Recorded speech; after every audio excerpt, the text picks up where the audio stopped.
बरेली के circuit house पहुंची विश्व हिंदू परिषद की फायर ब्रांड नेता साध्वी प्राची ने पश्चिम बंगाल की मुख्यमंत्री ममता बनर्जी और उनकी सरकार पर जमकर निशाना साधा। उन्होंने आरोप लगाया कि पश्चिम बंगाल में हिंदुओं के साथ हो रहे अत्याचार कोई संयोग नहीं बल्कि एक गहरी साजिश का हिस्सा है जिसमें राज्य सरकार की भूमिका संदिग्ध है। साध्वी प्राची ने हिंदुओं पर हो रहे हमलों को राजनीतिक प्रायोजित हिंसा बताया है और कहा कि ये ममता सरकार की तुष्टीकरण की नीति का नतीजा है। पर आप क्या कहेंगे? देखिए, पहली बात तो मैं ये कहूँगी कि वक्फ बिल बोर्ड पाकिस्तान के अंदर नहीं मेरे भाई, बांग्लादेश में भी नहीं है, म्यांमार में नहीं है, इनके 56 देश है, कहीं नहीं है, हिंदुस्तान में। और ये सब जो हुआ ये नेहरू की वजह से हुआ है। अब सरकार ने संशोधन किया है, बहुत अच्छा किया है। मोदी जी का, अमित शाह जी का मैं धन्यवाद करती हूँ, भारतीय जनता पार्टी की सरकार का धन्यवाद करती हूँ कि उन्होंने बहुत अच्छा किया। इसको ख़त्म कर देना चाहिए था लेकिन संशोधन किया, फिर भी हम धन्यवाद करते हैं। इस पर सरकार को कतई पीछे हटने की ज़रूरत नहीं है। धारा 370 हटाई, पूरा देश मोदी जी के साथ, भाजपा के साथ था। राम मंदिर बनवाया, पूरा देश राममय हो गया था। वक्फ बिल बोर्ड में जो संशोधन किया, बहुत धन्यवाद है।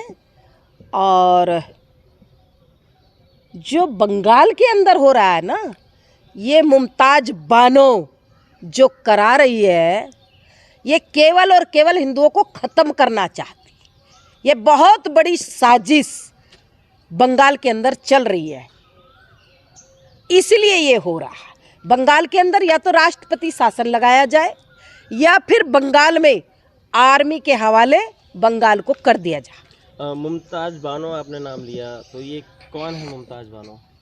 जो हिंदुओं को मरवाना चाहती है।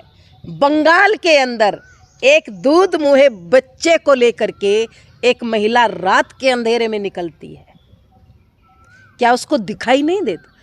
क्योंकि मुमताज बानो का कोई भतीजा भाई नहीं मरा उस दंगे में, केवल हिंदू मरे हैं, इसीलिए ये सब हो रहा है। इसको किस प्रकार से रोका जाए और जो लोग ये कर रहे हैं उसके लिए क्या कदम उठाने चाहिए? क्या आर्मी के हवाले बंगाल को कर देना चाहिए भाई, केवल आर्मी बचा सकती है, या राष्ट्रपति शासन बंगाल के अंदर लगा देना चाहिए। पाकिस्तान को क्या वो पाकिस्तान बनाने की साजिश है? ये बांग्लादेश बनाने की साजिश, नया पाकिस्तान बंगाल को बनाना चाहती है मुमताज बानो। और दूसरा सवाल ये है कि जिस प्रकार आजकल देखा जा रहा है कि रील्स या फिर उसके चक्कर में, आपने एक बयान भी दिया था, रील्स के चक्कर में महिलाएं जो, देखिए मेरठ के अंदर 15 टुकड़ों में अपने पति को पैक कर रही है। मेरा देश, मेरे देश की संस्कृति और सभ्यता तो पति को परमेश्वर बताती है। यहाँ टुकड़े टुकड़े करने का मतलब बोरे में पैक करना हरियाणा में, ये सब रील के चक्कर में। पति की लाश पड़ी, वहीं पर मांग में सिंदूर भर रही है। ये पश्चिम की संस्कृति के संस्कार, ये बहुत दुखदायक, पीड़ादायक हो रहे। बेटियों की सुनवाई हर जगह हो रही मेरे भाई, बेटों की कहीं सुनवाई नहीं हो रही। बेटे भी पीड़ित है, तो सरकार से मैं निवेदन कर रही हूँ, और ये केवल और केवल भाजपा की सरकार में संभव है कि जैसे महिला आयोग बनाया गया वैसे ही पुरुष आयोग भी बनना चाहिए। बेटों को भी हमें सुरक्षित करना है। बेटे नहीं बचेंगे तो फिर आने वाला भविष्य कैसा होगा?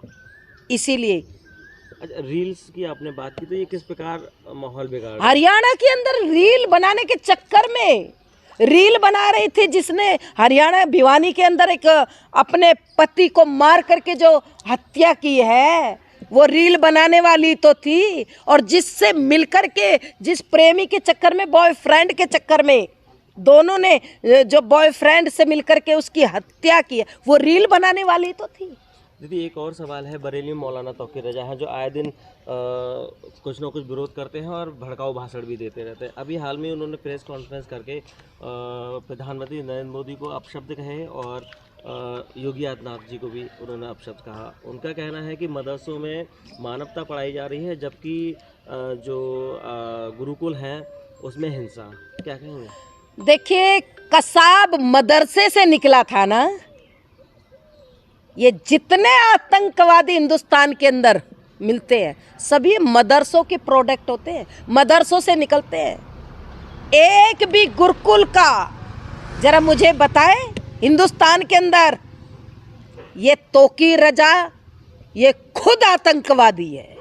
इस पर आतंकी जैसे राष्ट्रद्रोह के मुकदमे लगने चाहिए। इस पर कार्रवाई कड़ी से कड़ी होनी चाहिए।